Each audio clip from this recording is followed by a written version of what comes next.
पलक झपकते ही पहाड़ों पर चढ़ जाएगी, हवा में करेगी बात, डीजल पेट्रोल हो जाएंगे पुरानी बात, एक बार में जाएगी 500 किलोमीटर पार। ऐसी है नई थार। मस्कुलर लुक, डिजाइन ऐसा कि होश उड़ा दे, फौलाद सी मजबूती।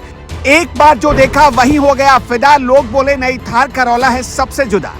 दुनिया की बड़ी बड़ी कार कंपनियां देखकर चकरा गई क्योंकि इंडिया में न्यू जनरेशन थार आ गई। आखिरकार बड़ी बड़ी कंपनियां थार को देखकर इतनी परेशान क्यों हो गई?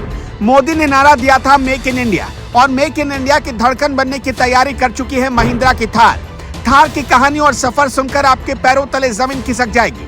4 टायर वाली ये चीज कैसे सेकेंड वर्ल्ड वॉर से लेकर आज तक छाई हुई है। अब महिंद्रा ने एक ऐसी थार बना दी जिसके सामने महंगी से महंगी और करोड़ों की कार भी फीकी लगने लगेगी। सबकी दुकान बंद कर देगी नई वाली थार, जो हवा से बातें करेगी, फौलाद सी मजबूत है और चट्टानों को चुटकियों में पार कर जाएगी। इसमें स्क्वायर शेप में स्टाइलिश एलईडी हेडलैम्प के साथ राउंड ऑफ कॉर्नर और सामने की तरफ ग्लॉसी अपराइट नोज दी गई है। फ्रंट पे दिए गए स्टील बम्पर को देखकर ऐसा लगता है कि ट्रक भी टक्कर मार दे तो कार की बॉडी को कुछ नहीं होगा।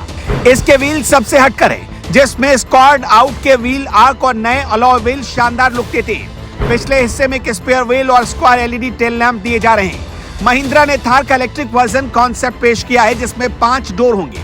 इसका नाम रखा गया है थार.e। इसे रेगुलर पेट्रोल डीजल वर्जन पर तैयार नहीं किया गया, यानी कि जैसे कि पेट्रोल और डीजल की पुरानी थार दिखती है, ये वैसा बिल्कुल नहीं दिखेगा, बल्कि इसे बिल्कुल नई तकनीक और नए डिजाइन में कुछ हटकर तैयार किया गया है। महिंद्रा के इस इलेक्ट्रॉनिक कार में 75 अलग अलग साउंड का इस्तेमाल किया गया है, जिसका अनुभव कार के दरवाजे को खोलने से लेकर ड्राइविंग मोड्स तक किया जा सकेगा। इसे ऐसा तैयार किया जा रहा है जो एक बार चार्ज में 500 किलोमीटर से ज्यादा चलेगी। जब थार के बारे में बातें हो रही है तो थार लवर्स को यह भी जरूर जानना चाहिए कि आखिर थार का इतिहास क्या है, कैसे इंडिया में थार आई। यंग जनरेशन की धड़कन थार का सेकेंड वर्ल्ड वॉर की कार से थार तक का सफर कैसा रहा। ये बात साल 1940 की है। दूसरा विश्व युद्ध छिड़ चुका था। उस वक्त तक अमेरिका को अंदाजा हो गया था कि उसे भी इसमें हिस्सा लेना पड़ेगा। अमेरिकी वॉर डिपार्टमेंट ने तैयारियां शुरू कर दी। युद्ध में हिस्सा लेने के लिए अमेरिकी सेना को बेहद खास गाड़ियां चाहिए थी। ऐसी गाड़ियां जो हर तरह के इलाके में चल सके, जो टैंक या ट्रक जितनी भारी ना हो, किसी गड्ढे में फंसने पर जिसे सैनिक मिलकर खुद ही निकाल सके, जिसे आसानी से एयर ड्रॉप किया जा सके, यानी आसमान से जमीन पर पैराशूट के जरिए फेंका जा सके। उस वक्त अमेरिका की सरकार ने अपनी कार बनाने वाली कंपनियों को कहा कि वो खास तरह की कारें डिजाइन करें। तब एक कंपनी थी बैंटम और दूसरी कंपनी थी विलीज ओवरलैंड मोटर्स, जिसका ब्रांड नेम विलीज था। विलीज ने थोड़ा वक्त मांगा मगर अमेरिकी सरकार ने मना कर दिया। बैंटम कंपनी अपने बुरे वक्त से गुजर रही थी, लेकिन उसने गाड़ी का पहला प्रोटोटाइप तैयार कर दिया। 1940 के सितंबर में जब बैंटम के प्रोटोटाइप BRC-40 का शुरुआती परीक्षण हुआ तो ये सेना की लगभग सभी उम्मीदों पर खरा उतर रहा था। उन्हें बैंटम की ओर से दिया गया डिजाइन तो पसंद आ गया, लेकिन सेना को बड़ी संख्या में ऐसी गाड़ियां चाहिए थी, वो भी बहुत कम वक्त में। बैंटम ऐसा करने में सक्षम नहीं थी, लिहाजा गाड़ी डिजाइन करने का काम विलीज को सौंपा गया। साथ ही उस समय की top vehicle manufacturer Ford motor company को भी इस बात पर भी सहमति बनी कि कार निर्माता विलीज के 60 HP गो डेविल पेट्रोल इंजन का इस्तेमाल करेंगे। यानी कार का डिजाइन था बैंटम का, लेकिन इसमें जो इंजन लग रहा था वो विलीज का लग रहा था।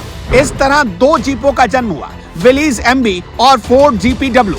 सेना को ज्यादातर विलीज MB और फोर्ड GPW मॉडल मिले, जिससे बाद में जीप कहा जाने लगा। बाद में 1943 में विलीज ने जीप को एक ब्रांड के रूप में रजिस्टर करा लिया। साल 1947 में भारत की आजादी के साथ अमेरिका से 75 विलीज जीप भारत मंगवाई गई। ये जीप बॉम्बे में आई। शुरुआत में महिंद्रा कंपनी का काम विलीज की जीप को असेंबल करना था। फिर साल 1949 में इसी विलीज जीप का उत्पादन महिंद्रा ने भारत में शुरू कर दिया। ये महिंद्रा एंड महिंद्रा की बनाई गई पहली ऑफ रोड गाड़ी थी। ऑफ रोड यानी जो गाड़ी उबड़ खाबड़ रास्तों पर फराटा भरने वाली कार हो। महिंद्रा की बनाई गई विलीज CJ3A जीप ने भारत में धूम मचा दी। धीरे धीरे उस दौर में भारत के 25% कार मार्केट पर इसका कब्जा हो गया। सिर्फ 4 साल के बाद ही इसकी स्पोर्ट कार आ गई। 1995 में महिंद्रा और विलीज अलग अलग हो गए। महिंद्रा के विलीज से अलग होने के बाद महिंद्रा एंड महिंद्रा 540 में कई बदलाव हुए। 1995 में महिंद्रा की MM 550 को लॉन्च किया गया। फिर महिंद्रा क्लासिक आई। इसके बाद भारतीय सेना के लिए साल 2000 में महिंद्रा रक्षक को लॉन्च किया गया। 2006 में महिंद्रा लीजेंड के आने के बाद इस कड़ी की आखिरी जीप बनी महिंद्रा मेजर। 21वीं सदी के शुरुआती सालों में बोलेरो और स्कॉर्पियो को लॉन्च किया गया तो जीप की लोकप्रियता घट गई।